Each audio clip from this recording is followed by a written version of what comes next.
Ito po, nilabas na ni Sara Duterte o ng kampo ni Sara Duterte ang listahan ng kanyang mga abogado, yung kanyang defense team sa kanyang impeachment. 16 na mga mabibigat na lawyers ang hahawak ng kaso ni Sara sa impeachment niya ay ang law firm ng Narbasa Fortun Salazar. Narbasa Fortun Salazar Law Firm. Yun. Sikat yan. Kilala yan. Mga batikang abogado yan. Ang Narbasa, ang ginagamit na pangalan, yung kay dating Chief Justice Andres Narbasa. Mga anak niya na yata ang nandyan sa law firm na yan. Si Fortun naman, yung magkapatid na Fortun, si Raymond saka Sigfred. Pero dito, yung kapatid, yung Sigfred. Yung kandidato ni Bong Revilla, si Raymond Fortun yun. Pero dito, yung Sigfred Fortun. At saka yung Salazar, isa ring batikang abogado yan. Kaya mahal talaga ang bayad dyan. Nasa top 500 na mga law firms yan sa Asia. Nakikita ko yan. Fortun, Narbasa Fortun Salazar. Yun. Matindi ang law firm na yan. Mahal sigurado ang bayad dyan. 16 na lawyers. 16 na lawyers. Hindi natin alam kung magkano ang bayad ni Sara dyan. Pero siguradong mahal. Siguradong napakamahal. Hindi mahal. Siguradong napakamahal. Si Duterte naman, alam na natin kay Duterte, kay Digong, di ba? Sabi ni Trillanes, 150 million yata ang singil ni Kaufman.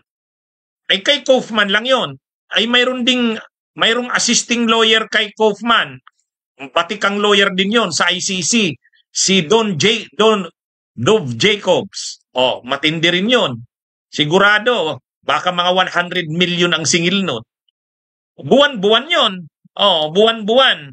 Kaya di ba sabi ko noon, matindi itong pag nagsabay na itong kaso ni Sara sa impeachment at saka kaso ni Duterte sa ICC, talagang magsasabay yan mga kabunyog, mga kababayan. Bakit magsasabay? Ang kaso ni Duterte, ang confirmation of charges hearing September 23. Confirmation of charges hearing September 23. Si Sara Duterte, July 29. July 29, simula na yan ang paspasa na impeachment trial. Kaya ang mag-ama talagang haharap sa matitinding mga kaso. Si Sara Duterte, impeachment. Si Digong naman, ICC. Pareho seryosong mga kaso. Si Digong, crimes against humanity. Si Sara Duterte, impeachment. Kaya ngayon, kumuha sila ng mga mabibigat na mga abogado. Si Sara Duterte, Narbasa Fortun Salazar Law Firm. Kilala yan, nasa top sa Pilipinas. Sa Asia, nakasama yan sa top 500 ng mga pinakakilalang mga law firms. Ang mga kliyente niyan, mga bigating mga korporasyon. Mga kilalang tao. Johnny Cesario, shout out sa iyo. Sabi ni Julius Santos, ni Jojo, hindi, barya lang yan. Totoo naman. Kaya lang, dito pa lang makikita nyo na, ay nagyabang pa yan si Sara, di ba? Anong sabi ni Sara? Hindi kami magsusulisit. Hindi kami hihingi ng donation. Sarili naming gastos. Di ba? Nung tinanong siya kung saan kukuha ng pambayad sa abogado doon sa ICC, sabi ni Sara, hindi kami magre-raise ng pondo galing sa mga donations at solicitations. Hindi. Sarili namin, magtutulong-tulungan kaming magkakapatid. Ang lakas ng loob magsabi ni Sara na hindi sila magsusulisit, hindi sila hihingi ng donations dahil ay marami nga naman silang pera. Ang tanong, saan galing ang pera na yan? Di ba? Saan galing? Si Digong naman, hindi naman niya negosyante. Si Digong ay naging mayor ng Davao. Kung sa sweldo lang ng pagiging mayor ng Davao at congressman, hindi ka naman makakaipon ng napakalaking pera. Kung legal yung source mo, kahit si Sara Duterte, mayor ng Davao, kahit si Baste, mayor ng Davao, si Pulong, congressman ng Davao, yung legal na sweldo mo lang, wala yan. Hindi ka makakaipon ng 100 million. Ha? Kaya lang dito pa lang, isang buwan pa lang, bayad kay Kaufman, 150 million ay. Ay doon pa sa ibang mga abogado. Hindi lang naman si Kaufman yung abogado doon eh. Ha? Nalaman natin yung 150 million kay Kaufman ay kumuha pa ng assisting counsel. Maliban kung package na yung 150 million. Duda ko hindi package yun. Oh. Ngayon dito kay Sara Duterte sa kanyang impeachment, 16 na lawyers. Oh, mga batikang lawyers galing sa Narbasa Fortune Salazar Law Firm. Ha? Kaya ito? Sabihin pang binigyan sila ng discount dahil sabihin nating kaibigan nila. Pero mahal pa rin ang bayad niya. Mahal pa rin ang bayad niya. Kaya pag pinag-combine natin yung gastos ni Sara doon sa kanyang mga abogado, 16 lawyers doon sa impeachment niya, plus si Digong naman, kila Kaufman, kila Jacobs at sa iba pang mga abogado doon sa ICC. Grabe yan. Grabe na ang gastos niyan. Oh. Kaya lang, diyan pa lang maki-question mo na, saan galing? Saan galing ang pondo na pinambabayad nila dyan? Ay sabi ni Sara Duterte, napanood ko yung interview sa kanya, sabi niya, hindi kami magsusulisit. Hindi kami hihingi ng donation. Ayaw namin ng may utang na loob. Oh? Sabi niya, kami na lang ng mga magkakapatid. Magre-raise kami ng pondo, pagtutulong-tulungan na lang namin. Ay, doon pa lang kay Kaufman pa lang kay Kaufman pa lang, sa 150 million pesos times 12. Oh, hindi na nga makompute ng calculator ko eh. Ha? Oh. Kay Kaufman pa lang, sa isang taon, bilyon na ang gagastusin kay Kaufman pa lang. Mado Fabian, shout out. Ha? Sabi ni Kuya Joseph Tutorials, uubusin nila yung kinurakot nila. Ha? Hindi pa yan mauubos yata eh. Hindi mauubos yan dyan. Ha? Ang lakas ng loob ni Sarang magsabi na yan? Hindi kami magsusulisit. Hindi kami hihingi ng tulong. Hindi kami ng donations. Ha? Mahirap yung may tatanawin kaming utang na loob, sabi ni Sara. Nagdesisyon daw silang magkakapatid, sila na lang magre-raise ng pondo. Oo nga naman. Si Pulong Duterte. Sus, ilan ba yung budget ni Pulong noong congressman siya sa loob ng 3 years? Mula anong taon yun? 2019 to 2022. Ilan yung budget ni Pulong? Di ba 51 billion? Oh. Di ba? 51 billion kay Pulong lang yun. Mula 2019 to 2022. Ha? Oh, sabi ni Jess Rose Toledo, it's not your problem. Siyempre. Siyempre, hindi natin problema 'yon.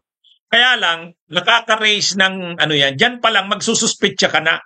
Saan galing ang pera na yan na ginagastos nila diyan? Ha?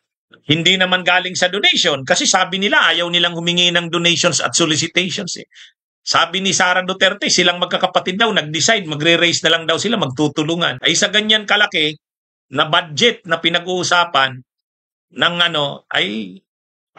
ibig sabihin ang dami nilang perang nakadeposito o nakadeposito, nakatago. Kaya dapat yung AMLAC, nag-order na yung Quadcom eh. Nagrekomenda na yung Quadcom sa AMLAC na imbestigahan ang mga yaman ng magkapatid ay mag-amang ito. Yung kanilang mga joint bank accounts na sabi ni Trillanes, dapat yan. AMLAC ang dyan. Yan, dagdag na ebidensya yan. Dagdag na ebidensya yan laban kay Sara. Kung tinanong siya sa impeachment, yun ang unexplained wealth niya. Magkano ang bayad mo sa abogado sa impeachment? Magkano ang bayad mo sa abogado sa ICC? Saan galing ang binabayad nyo dyan? Diba, sino ito? Si Harry Roque nga. Si Harry Roque, ang liit pa nung amount na pinag-uusapan, pero hindi niya na kayang ipaliwanag, natakot na, tumakas na. Naalala nyo yon? Yung kanyang Biancham, yung Biancham ba yun? Yung kanyang korporasyon. Nagsimula yung Biancham ni Roque, 125,000 yata yung capitalization. Pagkatapos ng 2 taon, 3 taon, 125 million na. 125 million na yun ha. Pero, nung tinatanong na si Roque, saan galing yung 125 million? Bakit ganyan lumaki? Nagpapalusot si Roque. Sabi ni Roque, may bininta kaming properties yung aming pamilya. Yung malapit sa Parañaque, sa Las Piñas daw yon, ginawa daw na mall. Ang laki daw ng bayad sa kanila. Bilihan ng lupa. Po sa kanya daw pinagamit yung pera na yon. Kaya lumaki daw yung kanyang assets. Tapos tinanong siya, mayroon ka bang mga dokumentong magpapatunay niyan? Sabi ni Roque, oo. Pwede mo bang dalhin sa sunod na hearing? Sabi niya, oo. Hindi na nadala sa sunod na hearing ni Roque. Dahil hindi na nadala ni Roque sa sunod na hearing, ayun, nagtago na si Roque. Tumakas na. Actually, yun yung pinapadala kay Roque ng mga dokumento na hindi niya nadala. Ito, pag sinalang ito si Sara sa impeachment, isa doon. Hindi ko lang alam kung pang-ilan, pang-6 yata yun o pang-5. Yung articles of impeachment, isa doon yung unexplained wealth. Hindi maipaliwanag na yaman, biglang lumaki ang yaman ni Sara.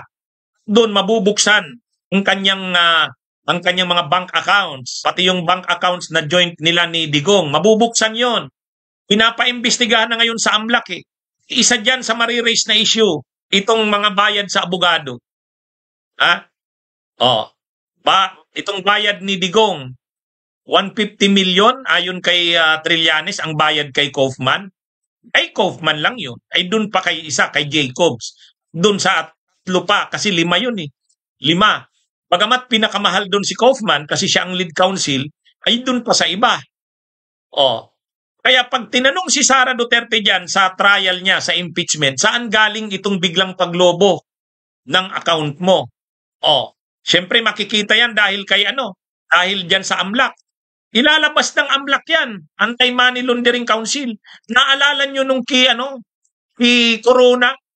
Si Corona nung una, kahit yung mga senador, ang tingin nila hindi guilty si Corona eh. Kaya yung impeachment ni Corona. Pero nung lumabas na yung mga dollar accounts, dollar accounts ni Corona, saan galing yun? Kahit naman Chief Justice ka ng Korte Suprema, yung legal na sweldo mo, hindi ka makakakuha ng ganun. Halos ilang 100 millions na ang pera ni Corona. Yun, hindi na kayang ipaliwanag. Hindi na dineclare sa SALN. Hindi niya dineclare yun sa SALN. Statement of Assets, Liabilities, and Net Worth. Doon na convict si Corona eh. Bakit Chief Justice ka? Hindi mo nakadeclare yung ganyang napakalaki mong yaman. Ang sabi noon nila Miriam Defensor Santiago, saka ni Joker Arroyo, saka si BBM, kasi silang 3 yung nag-quit eh. Ang sabi nila, ay sa atin naman, yung hindi ka nagdi-declare ng SALN o may mali, pwede mo naman i-correct yun eh. So hindi naman kailangang i-convict si Corona doon para tanggalin sa pwesto. Hindi naman napakabigat na yun, na kaso yung kung SALN mo, hindi mo na-declare. Pinapayagan namang i-correct yun. Kaya lang, tama rin naman yung mga sabi ng mga senator judges noon. Sabi nila, Senador Angara noon, hindi itong anak na si Angara, si Ed Angara, yung ama. Sabi rin noon ni Drilon, kapag hindi ka nag-declare ng SALN mo o may misdeclaration ka sa SALN mo, na maliit na halaga lang, 1 million, 5 million, 10 million, pwede pa 50 million, okay, pwede ka pang patawarin. Pero yung hindi mo dineclare yung dollar accounts mo na worth 150 million, ay grabe na yun.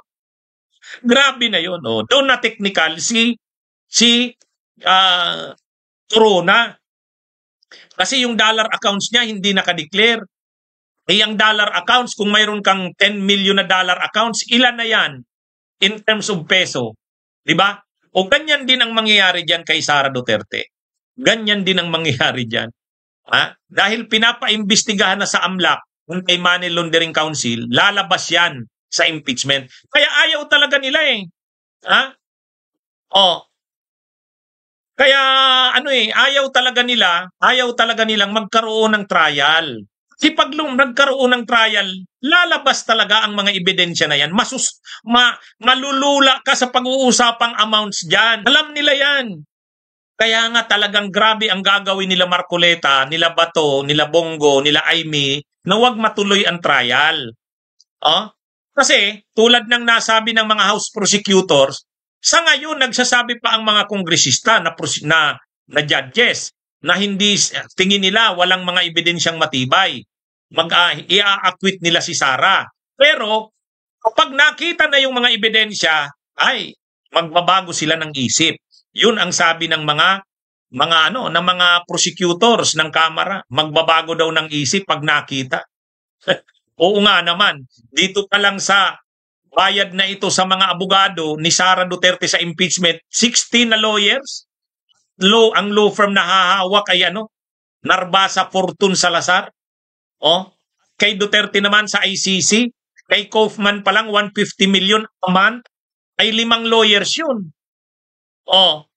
Kaya mga kabunyog, mga kababayan, talagang dito sa impeachment trial, magkakalabasan yan. Matatanong yan sigurado. Matatanong yan. Yang tungkol na yan sa pag nakita, magkano yung amount na nandun sa deposito doon sa bank accounts ni Sara. Kasi kapag impeachment, hindi mo yung mga deposito mo sa bangko, hindi pwedeng hindi buksan yun. Yung unexplained wealth mo, pwedeng pakialaman niya ng AMLAC. Pwedeng pakialaman niya ng AMLAC.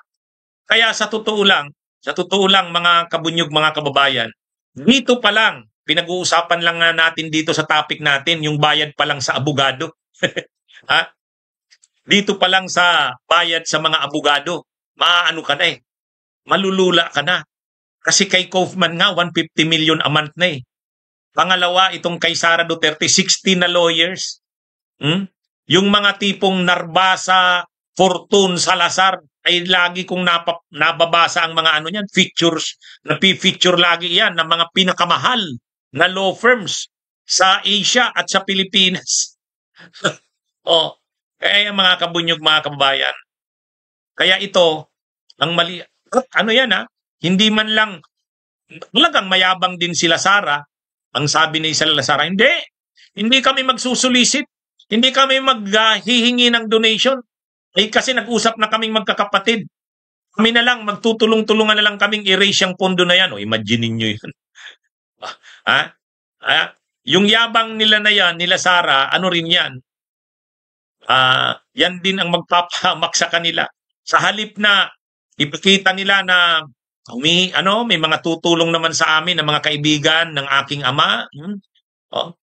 Hindi. Ang sabi ni Sara, hindi. Hindi daw sila hihingi ng mga tulong at donations. May babayan. Sila raw na mga magkakapatid. Magkukontribute daw sila. Anyway, tama si Leni Bungat. Yan ang simpleng buhay ng mga Duterte. Anyway, yan mga kabunyog, mga kababayan. So, magandang araw sa inyong lahat. Mabuhay po tayo.